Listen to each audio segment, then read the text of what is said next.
दोस्तों नमस्कार, पंचशील गृह शिक्षा चैनल में आपका स्वागत है। भैया मैं शत्रुघ्न लाल।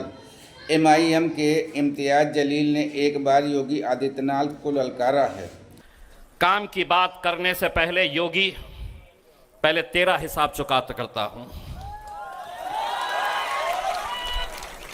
ढाका के नौजवानों की तरफ से ढाका के तमाम मुसलमानों के, दलितों के, राजपूत समाज के, सिखों के, क्रिश्चियंस के, सभी जाति धर्म के लोगों की तरफ से योगी आदित्यनाथ एक बात कान खोलकर सुन ले।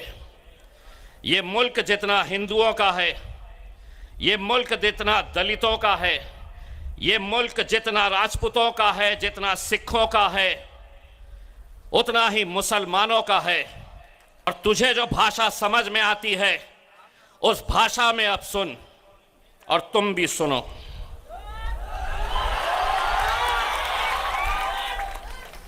करो रिकॉर्ड और भेजो टखले को कि डराना किसी और को। अगर जबान तेरे मुंह में है तो जबान हमारे मुंह में भी है।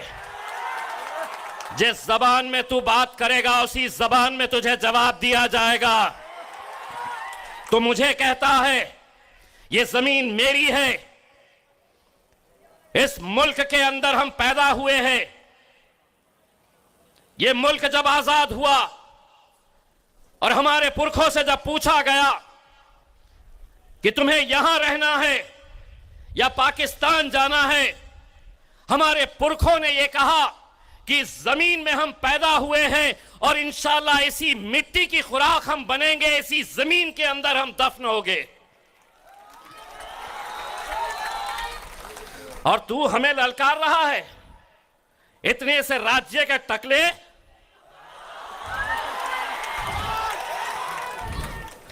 पाकिस्तान चले जाओ, मैं आधा कहूंगा आधा तुमने कहना। ए योगी, ये मुल्क तेरे, ये मुल्क तेरे। आधा मेरे ऊपर करो, आधा उधर करो।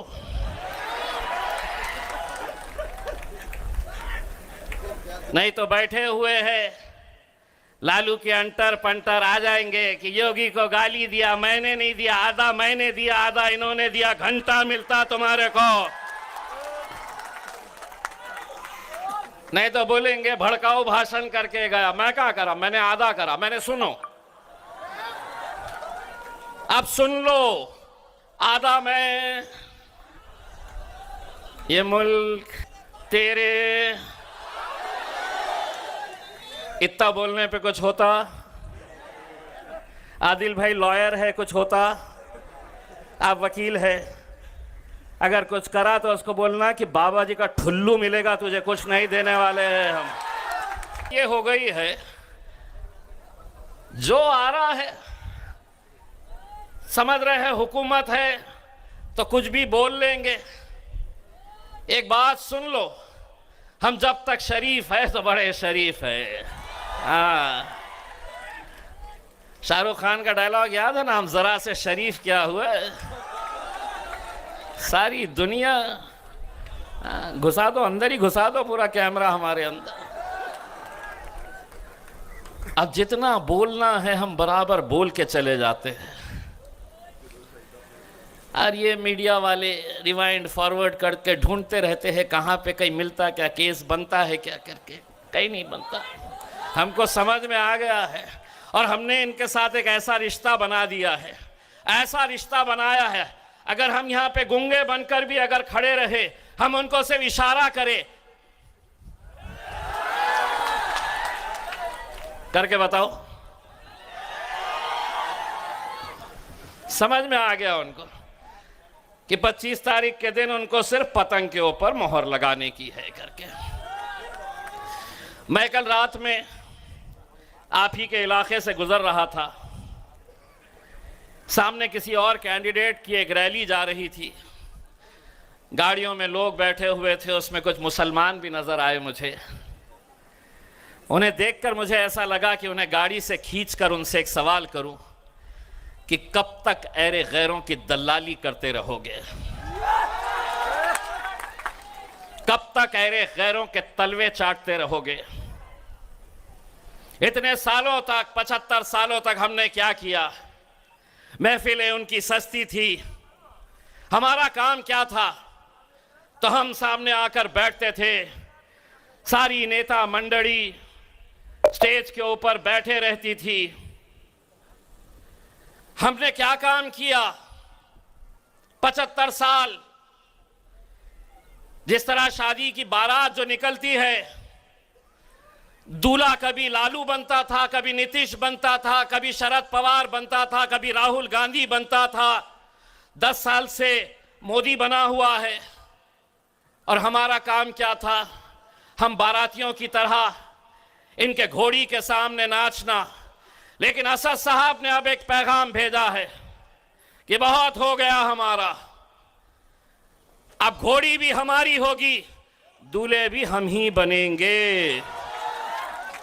इस बार दूल्हा किसको बनाना है? राणा भाई, शादी हुई भी है ना? यही ससुराल है, यही ससुराल है, ढाका की ससुराल है। भाभी जी, मैं प्रणाम, मैं माफी के साथ आपको यह कह रहा हूं, दूल्हा मतलब सही दूल्हा नहीं बनाना है, इन्हें सिर्फ घोड़ी पर चढ़ाकर इन्हें दिल्ली तक पहुंचाने का है करके। नहीं तो घर में जाते ही राणा साहब भाभी लड़ना शुरू कर डालेंगी। ये कौन सी पार्टी ज्वाइन कर लिए हो जी? दूसरी शादी करने की बात कर रहे हो? ये हम ऐरे गैरों के लिए अब नहीं।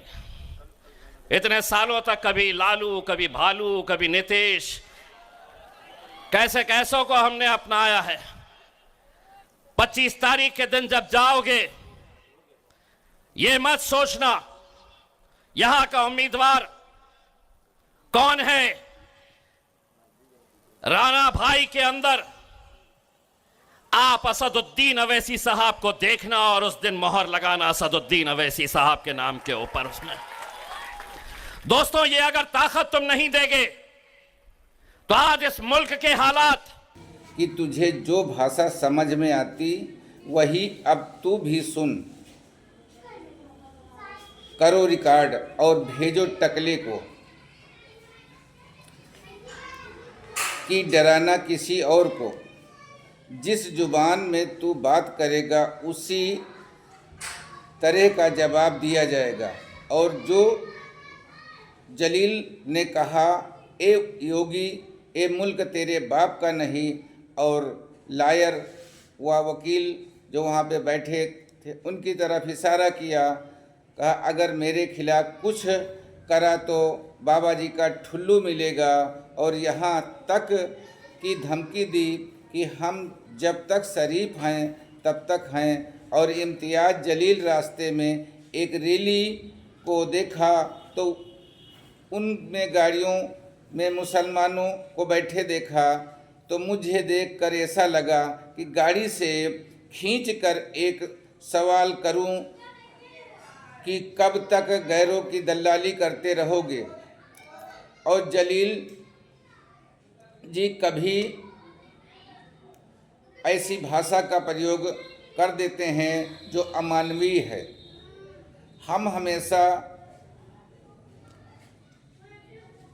दूसरों के सामने कभी नहीं नाचे।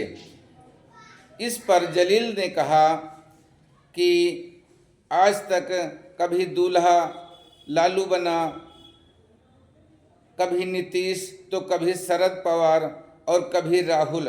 अब 10 वर्षों से मोदी दूल्हा बना हुआ है। हम हमेशा इनकी घोड़े के सामने नाचे। लेकिन असद साहब ने ऐलान किया है कि अब घोड़ी भी हमारी होगी और दूल्हा हम भी बनेंगे। और भाई, क्या घोड़ा दूसरों का होगा और दूल्हा भाजपा का होगा? भाइयों, आगे आप समझदार हैं। वीडियो को लाइक व सब्सक्राइब व शेयर करें। धन्यवाद आपको।